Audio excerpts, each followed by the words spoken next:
সকাল হতেই একটা আলাদা উত্তেজনা। কফির কাপে ঠোঁট ছোঁয়ানোর আগেই চোখ চলে যায় ক্রীড়ার খবরে। আজ বাংলাদেশ বনাম ভারত ম্যাচ। মাঠে নামছে এশিয়ার দুই দল, কিন্তু শক্তিমানের নাম একটাই, ভারত।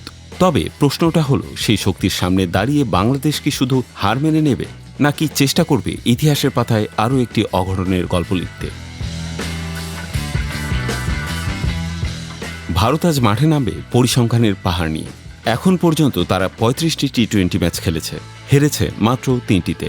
এই ভয়ঙ্কর রেকর্ডই বলে দেয় তারা কেমন ফেভারিট। বাংলাদেশের ব্যাটিং অর্ডারে একদম ওপরে ভরসার নাম দুইটি, তানজিদ হাসান ও সাইফ হাসান। সাইফের সর্বশেষ ইনিংসটি ছিল ৬১ রানের। ৩-এ ব্যাট করতে নামবেন অধিনায়ক লিটন দাস। যদিও ম্যাচের আগে পাওয়া হালকা চোট তার খেলা নিয়ে কিছুটা শঙ্কা তৈরি করেছে। শেষ পর্যন্ত যদি তাকে বিশ্রাম দেওয়া হয়, তবে সুযোগ পাবেন তরুণ পারভেজ ইমন। ৪-এ নামবেন তাওহিদ হৃদয়, বাংলাদেশের ব্যাটিংয়ের মাঝের স্তম্ভ। তারপরেই মাঠে নামবেন শামীম হোসেন। ফিনিশারের ভূমিকায় থাকা জাকের আলী এখন পর্যন্ত ৪ ম্যাচ খেলে ছক্কা হাঁকাতে পারেননি একটিও। একটা টি-20 দলের এই পরিসংখ্যান মোটেও স্বস্তির নয়। তাই আজ প্রশ্ন উঠেছে, জাকের নাকি সোহান? সোহান হয়তো অভিজ্ঞ, কিন্তু টিম ম্যানেজমেন্ট এখনও ভরসা রাখছেন জাকেরের ওপর।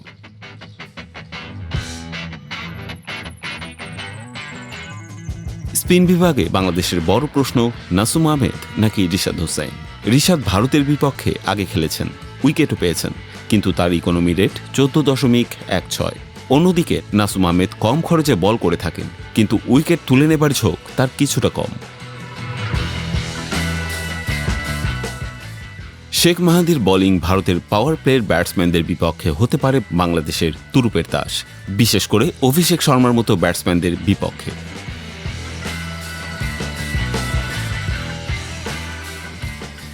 পেস বোলিংয়ের জায়গায় নিশ্চিত তাসকিন আহমেদ ও মুস্তাফিজুর রহমান। তাদের অভিজ্ঞতা ও স্পিড নিয়ে প্রশ্ন নেই, তবে চিন্তা উঠেছে শরীফুল ইসলামকে ঘিরে। গত ম্যাচে তিনি ৪ ওভারে ৪৯ রান খরচ করেছেন। তার জায়গায় আজ দলে থাকতে পারেন তরুণ পেসার তানজিম সাকিব। তানজিম ভারতের বিপক্ষে খেলেছেন ৩ ম্যাচ, নিয়েছেন ৭টি উইকেট, তবে তার খরচা ১২.33 রান।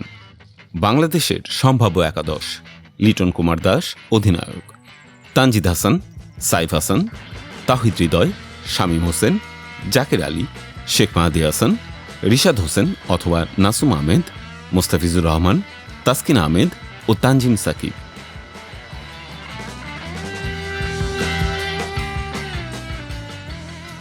ভারতের বিপক্ষে মাঠে নামা মানেই একটা পর্বত ডিঙানোর চেষ্টা, কিন্তু পর্বত তো প্রতিদিন জয় করা যায় না। কখনো কখনো প্রবল ঝড়ও তা ভাঙতে পারে। আজ বাংলাদেশ সেই ঝড়ের নামই হতে চায়।